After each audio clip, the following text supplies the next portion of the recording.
Hello, everyone. Welcome to welcome to Sideline Sports, where we bring the game to life. I have a special guest joining me tonight, Mr. Kenny Einhorn, who was the Eagles statistician for over 20 years, spent a lot of time with the team. Kenny, thanks for joining us, and how are you tonight? I'm pretty good. Pretty good. Still coming down from that big Super Bowl win, you know? That great Super Bowl win. Indeed, it was. So it was a rout over the Kansas City Chiefs. So why don't we just start there? Give me your thoughts on the game, the team, the season, anything that really stood out to you with the Eagles going on this Super Bowl run. Yeah, so I'm not going to pretend that I predicted a blowout because I didn't. But I thought we had the better overall roster. If you went up and down the roster, and I think that I know it's very cliche to say it was won in the trenches, but this game was But really it one of was. the trenches. Yeah, with the pressure that we got and on Mahomes, and also kept Hurts pretty clean. And I just think it showed their versatility because they did really take away the running game, and the passing game came through, and it was a pleasure to be able to sit back and relax. I was talking to my son about it. It wasn't as exciting as the first Super Bowl. I'm not gonna lie, because that came down to the very end. But man, it was nice to know with even a quarter left, and maybe even a half, that this game was over. Yeah, it was an incredible performance by the team on both sides of the ball. But mention Jalen Hurts, who's a guy that's been criticized a lot for the way he plays the game, despite the team always winning. There's been a lot of criticism by him in the media, which I know all too well, being a journalist myself. So, what are your thoughts on Jalen as a quarterback, that performance that he had? Does winning the Super Bowl MVP, does that kind of get people off his back, do you think? Yeah, I think so. I don't really get the criticism because the bottom line to me is it comes down to wins, and no one's won as much as really he has. Maybe a couple other quarterbacks, but no one really compares to his win loss record, and he is he's a winner. He's a proven winner, and I just like the fact that he let walk the walk. He let his actions speak for to kind of silence the critics. I do, by the way, have the Super Bowl ring from the first Super Bowl. The team was kind enough to allow the stat crew to get a ring. Oh, that's awesome. Yeah, it's got the name on the side, and the only difference is obviously the players have like 47 diamonds and we got one, but that's okay because Hey, that's it's better than zero. you know what You got it's to be like happy with that. it's like the Mastercard commercial. It is priceless. It'll go to my son, and who knows, for years. But I've been with That's the incredible, organization man. for so long, and to finally win one was just unbelievable. It was. I remember exactly what I said. I looked at my wife and I yelled, and I won't say the words because they weren't really appropriate. But get that so and so off my back. In other words, I had a weight too because all of my friends, they would always come back with, and how many Super Bowls have you won? And now Yeah. now it's like two out of the Now it's last. really changing for this team. Yeah. Yeah, it's really cool.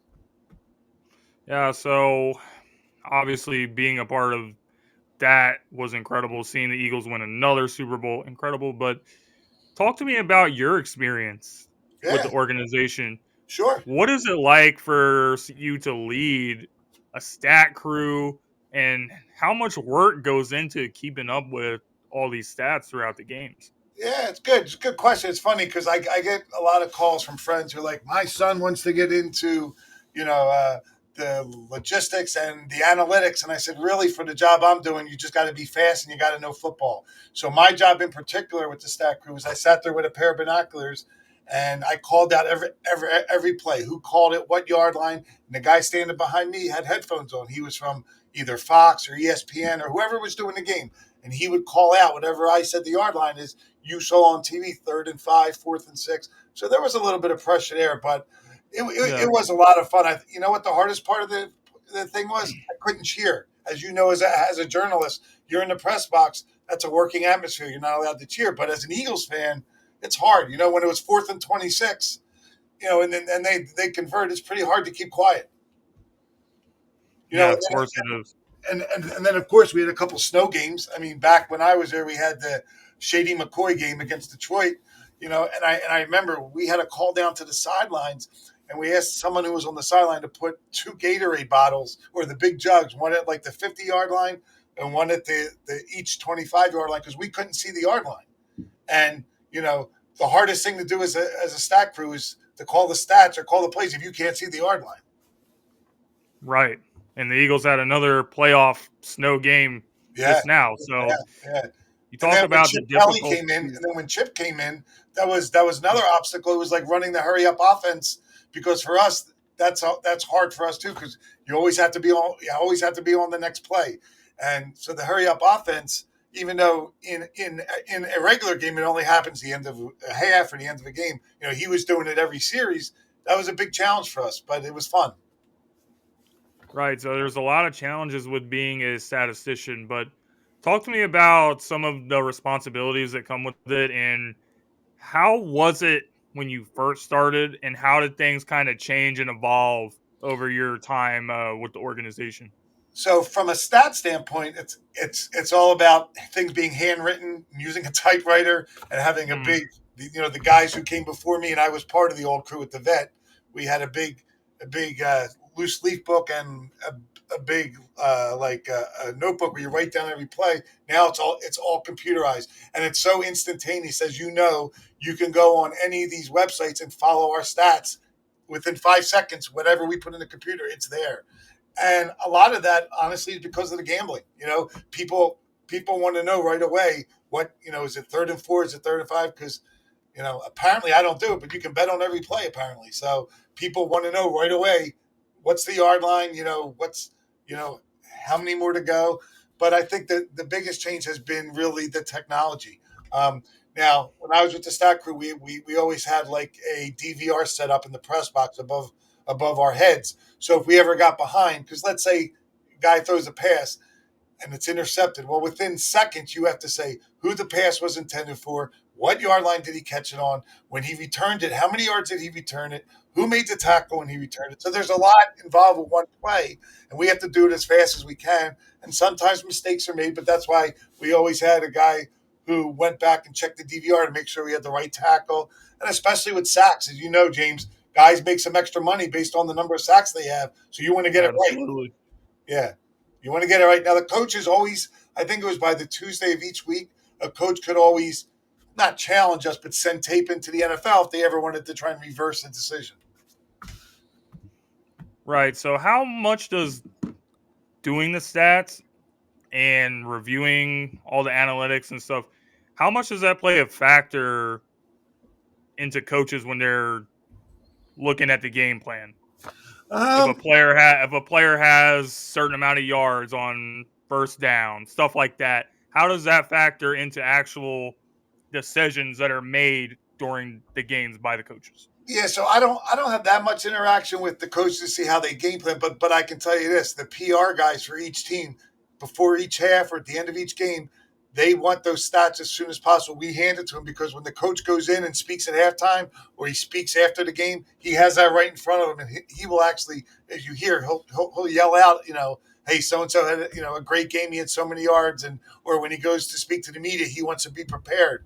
So, but I can tell you this: when I worked full time with the Eagles in '89 and '90 in the PR department, the one player slash position who always wanted the stats more than any other player or coach was the punter. Believe it or not, the punter cared the most about his net yards and did he get it inside the 20 and did Never would we. have expected that. Yeah, they probably have nothing else to do. I mean, what else does the punter do except look at his stats? You know what I mean? But I remember it was John Telchik, Jeff Fiegels, those guys back then. They always, come on, Kenny, can't you give us the extra yard? Like I was inside and like it is what it is. But they were very on top of the stats, and if you had made any little error, they would certainly point it out to you. So I want to ask you some more about your experience with the team since you're around this team for 20 years. Yeah, Do you have any memories that you look back on and, just really stand out to you being around the coaches, being around the players, yeah, I think, traveling with the team and any memories that you yeah. really hold close to your heart? Yeah, I think I mean there's a couple. One was we played in Dallas. That was the game that they accused Buddy Ryan of having a bounty.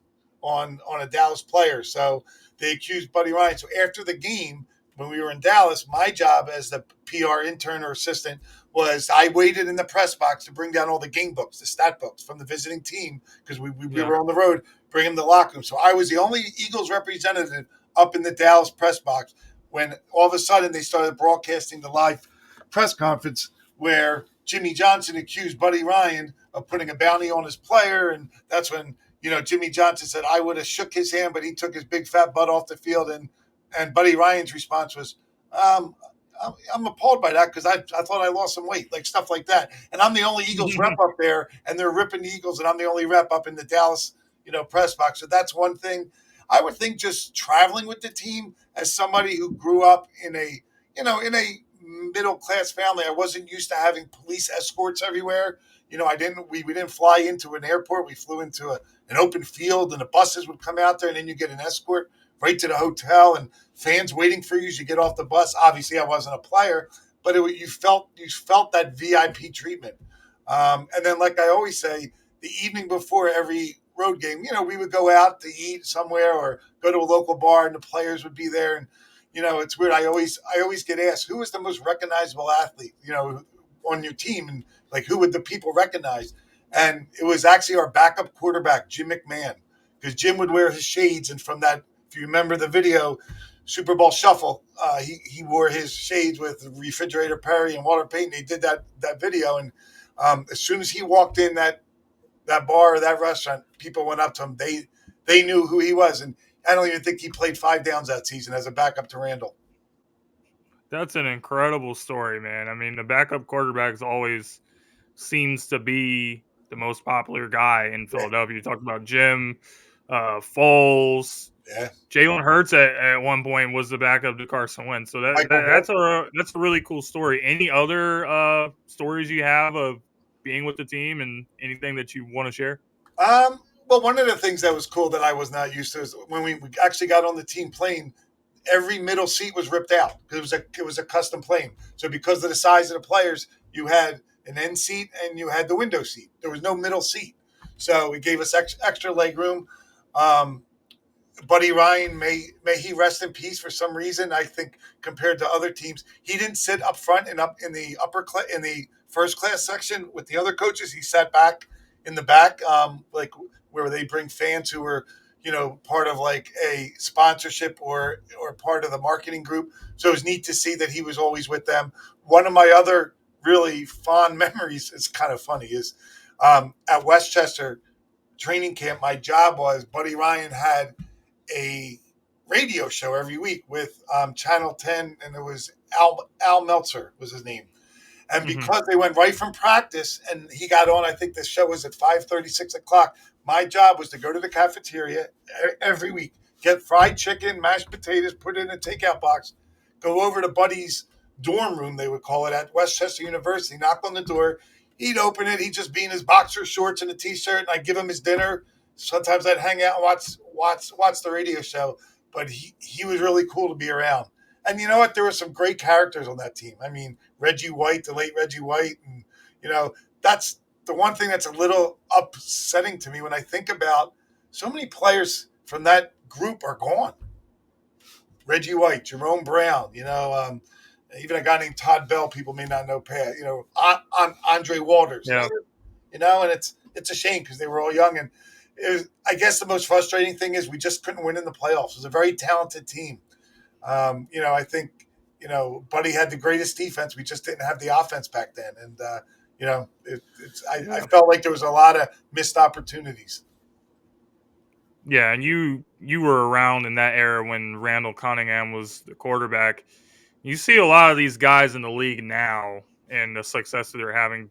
Jalen Hurts, Lamar Jackson, these mobile quarterbacks. What do you think Randall would be able to do if he played in today's game with the way a lot of these offenses are being ran and mobility at the quarterback position is, such an important thing.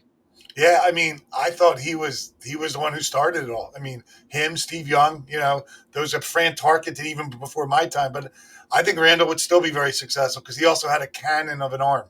Um, Hmm. and it's funny because one thing people forget too is he was an All American punter too. He had the 91-yard punt. Yeah, there was wind relay help, but that's okay. Yeah, but yeah, no, he was. And again, just talk about a Randall Cunningham story. I would help him at training camp. Back then, they didn't have like security, and the players would actually walk off the field. The fans would get really close to get autographs, and I would escort him back to the locker room at Westchester. So for his appreciation, let's just say at the end of training camp, he gave me a tip that was more than I was making like the whole year. It was really cool that he took care of us. And it's funny, I never got anything signed in my life because I guess when you start working with the team, you get to know him well. But I did get, when he was on the front cover of Sports Illustrated, it said the ultimate weapon. I still have it framed. It's Randall Cunningham. And he actually personalized it. It says, "To Kenny, thanks for being a roadblock at training camp. Your pal, Randall." So it was really cool. That's incredible. It was really cool. Randall Cunningham is a great guy for doing that. And then every Monday night around here in the Voorhees area, New Jersey, there was a bowling league. And I was on a team. It was me, Keith Byers, Clyde Simmons, and I think Seth Joyner, one of them. And it was cool. You got to hang out with the guys, watch Monday Night Football. We had the whole bowling alley to ourselves, and that was a special time too. Right. So, Kenny, I really want to thank you for being a part of the show tonight. Just before we go, is there anything you're working on now or anything that you want to promote or talk about before we get going? No, I'm just still living the dream of the Eagles Super Bowl, and I'm hoping this turns into a small dynasty. To be honest with you, I think the foundation is there for winning to continue, and I'm actually living it with my son now, who's 14. We sit and watch every game together, and before this year, I was always at every game. I didn't get a chance to watch the games with him, and now I'm getting that opportunity. And it's special, and I'm glad that they're winning as we're doing it too. So I appreciate you having me on, and hopefully at least some people enjoyed the stories. So. No, definitely some incredible stories. Really appreciate you sharing your insight from being with the team and everything. And since you brought it up, I guess I'll end it with one more question. What is your confidence level that the Eagles can repeat next year as Super Bowl champs? Pretty high. I know it's hard to get back there. I just don't see the really tough competition in the NFC. To be honest, maybe Detroit comes back a little bit, but I would think, and I haven't seen the odds, I would think that they are definitely the front runners. By the way, I forgot to mention, like yourself, I'm also a proud Temple grad, so I had to put a plug in for my house. So yeah, Temple U is a great number school. one in the country. Best school in Philadelphia. Everyone, you heard it here. Yeah. All right. Well, thank you guys for tuning in. Always appreciate having guests on. Kenny, you're welcome to come back anytime you want to talk about the Eagles. I'm always interested to talk about the Birds, as you know, covering the Eagles for Sideline Sports. Ladies and gentlemen, you can catch us next week on another episode of Sideline Sports.